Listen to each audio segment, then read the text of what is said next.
નમસ્કાર મિત્રો, અરબ સાગર હવે સક્રિય થઈ રહ્યો છે અને હવે અરબ સાગર સક્રિય થતાની સાથે જ ગુજરાતમાં અમુક વિસ્તારોની અંદર વરસાદની શક્યતાઓ છે, જેમાં આવનારા 24 કલાક એટલે કે આવતીકાલે સાંજ સુધીમાં કયા વિસ્તારમાં વરસાદ પડવાની શક્યતાઓ છે તેની માહિતી આપવાની છે।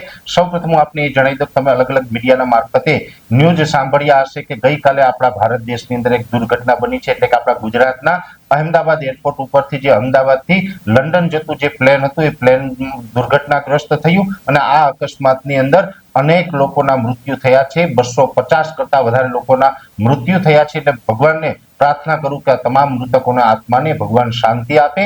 દુઃખની વાત એ છે કે આ જે મુસાફરી પ્લેન હતું એની અંદર ગુજરાતના પૂર્વ મુખ્યમંત્રી વિજયભાઈ રૂપાણી પણ સવાર હતા અને એમનું પણ નિધન થયું છે। વિજયભાઈ રૂપાણી જ્યારે પણ સીએમ હતા ત્યાં સુધીનો મને જ્યાં સુધી અનુભવ છે ત્યાં સુધી ખૂબ સારા માણસ હતા અને અમારા તરફથી કાંઈ પણ રિક્વેસ્ટ કરવામાં આવતી, ખેડૂતો માટે સારા કામ હોય ને અમારા તરફથી એનું ધ્યાન દોરવામાં આવતું, ત્યારે વિજયભાઈ રૂપાણી છે તમામ કામો છે એક ખેડૂતના હિતમાં થાય એવા પૂરા પ્રયત્ન કરતા ને ઘણા બધા કામો છે એ વિજયભાઈએ અમારા રજૂઆત પછી કરાવ્યા પણ। એટલે વિજયભાઈ રૂપાણીનું જવું એ પણ આપણા માટે ખૂબ દુઃખની વાત છે। આપણા દેશે એક સારા નેતા ગુમાવ્યા છે એ વાતને આપણે નકારી નથી શકતા। ગઈકાલથી આ સમાચાર સાંભળ્યા ત્યારથી હું શોકની લાગણી અનુભવું છું। ખાસ કરીને હવે વાત કરવાની છે અત્યારે જે કાંઈ આ માહોલ છે, અત્યારે આમ જોવા જઈએ તો અરબ સાગર સક્રિય થયો છે। ધીમે ધીમે હવે ચોમાસું સક્રિય થશે અને ચોમાસું આગળ વધવાનું ચાલુ થશે એટલે એની માહિતી તો આપશું, પણ આ જે અરબ સાગરમાં કરંટ આવ્યો એને કારણે ગુજરાતના હવામાનમાં પણ આજે 13 તારીખથી અલગ અલગ વિસ્તારમાં પલટો પણ આવ્યો છે અને અત્યારે રાજ્યના અલગ અલગ વિસ્તારોની અંદર હાઈ લેવલના વાદળો પણ જોવા મળતા હશે। જોકે વાદળોની ઊંચાઈ થોડીક વધારે છે એટલે આજે 13 તારીખના રોજ આપણે કોઈ મોટા વરસાદના સમાચાર પ્રાપ્ત નહીં થઈ શકે, કેમ કે વાદળોની ઊંચાઈ વધારે છે। પણ વાદળો આવવાનું ચાલુ થયું છે, હવામાનમાં પલટો આવ્યો છે।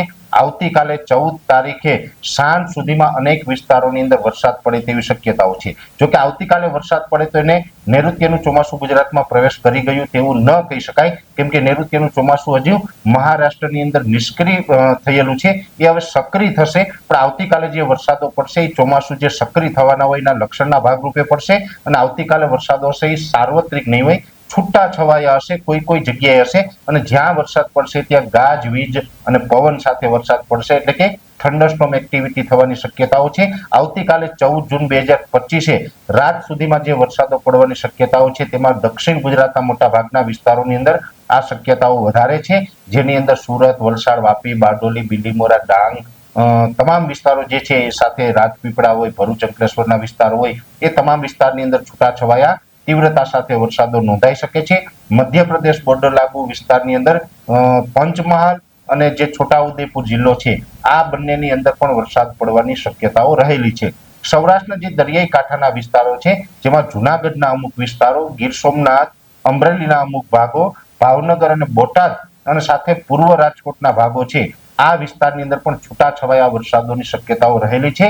ઉત્તર ગુજરાતના બનાસકાંઠા, વાવ અને સાબરકાંઠા જિલ્લો અને મહેસાણાના ઉત્તર ભાગો છે એ વિસ્તારોની અંદર પણ એકદમ હળવા ઝાપટા પડવાની શક્યતાઓ છે।